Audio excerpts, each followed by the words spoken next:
త్వరలోనే ఇండియాలో టెస్లా కార్ల ఉత్పత్తి ఖాయంగానే కనిపిస్తోంది. మరోసారి ప్రధాని నరేంద్ర మోడీతో టెస్లా యజమాని ఎలన్ మస్క్ మీటింగ్ కి డేట్ ఫిక్స్ అయింది. ప్రపంచ కుబేరుడు భారత్కు వస్తున్న సందర్భంగా బిజినెస్ సర్కిల్స్ లో టెస్లా కంపెనీ స్థాపనపై చర్చలు జోరందుకున్నాయి. ఇక టెస్లా ఎప్పుడు ఎక్కడనే విషయంలో స్పష్టత రావాల్సి ఉంది. ఇంతకీ ఈసారి మీటింగ్ తో క్లారిటీ వచ్చేస్తుందా?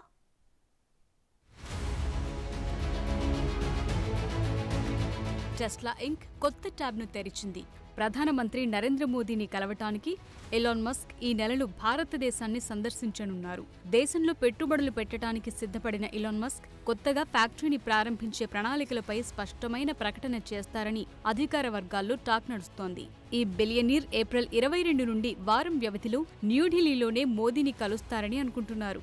ప్రధానితో జరిగే ఈ సమావేశం తరువాత మస్క్ నిర్ణయించుకున్న భారతదేశ ప్రణాళికల గురించి విడిగా ప్రకటన చేస్తారనే మాట వినిపిస్తోంది. అయితే ప్రస్తుతం ఎలాన్ మస్క్ పర్యటన వివరాలు గోప్యంగా ఉన్నట్లు తెలుస్తోంది. ఇక ఇప్పటి వరకున్న సమాచారం మేరకు టెస్లా సీఈఓ ఎలాన్ మస్క్ తన పర్యటనలో ఇతర ఎగ్జిక్యూటివ్లతో కలిసి ఉంటారని అనుకుంటున్నారు.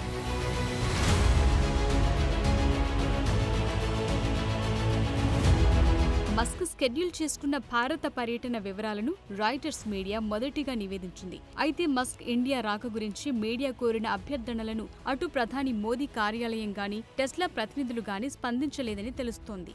ఈ సందేహాల మధ్య మస్క్ కీలక భారత పర్యటన ఎజెండా మారే అవకాశాలు ఉన్నాయనే టాక్ కూడా లేకపోలేదు.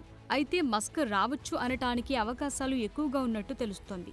దీనికి ముందు మస్క్ మోదీ చివరిసారిగా జూన్లో న్యూయార్క్లో కలుసుకున్నారు. టెస్లా ఎలక్ట్రిక్ వాహనాలపై దిగుమతి పన్నులను తగ్గించాలంటూ టెస్లా కంపెనీ నెలల తరబడి భారత్లో లాబింగ్ చేసింది.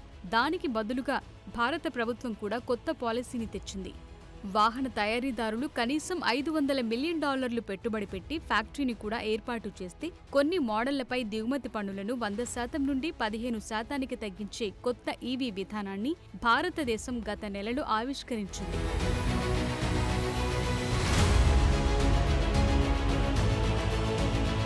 క్లుప్తంగా భారతదేశం తీసుకొచ్చిన ఈ కొత్త ఈవీ పాలసీని చూస్తే ఎలక్ట్రిక్ వాహన పరిశ్రమ అంతర్గత వాణిజ్యాన్ని ప్రోత్సహించడానికి భారీ పరిశ్రమల మంత్రిత్వ శాఖ రూపొందించిన కొత్త విధానం ఈ మొబిలిటీ ప్రమోషన్ స్కీమ్ 2024.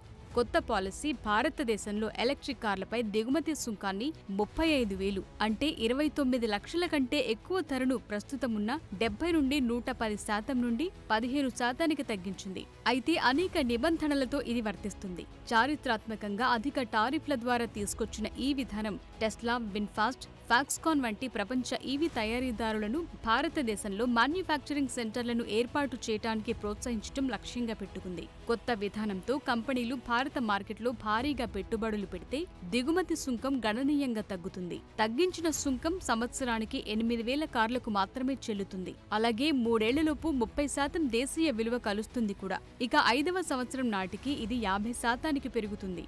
అయితే వాహనాల దిగుమతిపై మినహాయించబడిన సుంకం పెట్టిన పెట్టుబడికి పరిమితం చేయబడుతుంది.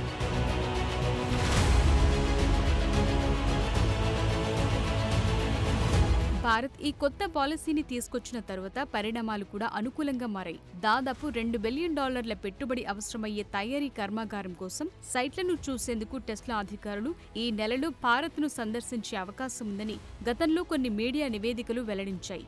టెస్లా ఈ ఏడాది చివర్లో భారత్కు ఎగుమతి చేసేందుకు జర్మనీ ప్లాంట్లో రైట్ హ్యాండ్ డ్రైవ్ కార్ల ఉత్పత్తిని కూడా ప్రారంభించిందని ఆ వర్గాలు తెలిపాయి. కాగా మస్క్ ఈ వారం ఎక్స్ పోస్టులో మాట్లాడుతూ ప్రతి దేశంలో ఎలక్ట్రిక్ కార్లు ఉన్నట్లే భారత్లోనూ ఎలక్ట్రిక్ కార్లు ఉండాలి. టెస్లా ఎలక్ట్రిక్ వాహనాలను భారతదేశంలో అందించడం సహజమైన పురోగతి అంటూ ట్వీట్ చేశారు. దీంతో ఇండియాలో టెస్లా ఏర్పాటు, ఎలాన్ భారత రాక ఖాయమనే సూచనలు కనిపిస్తున్నాయి.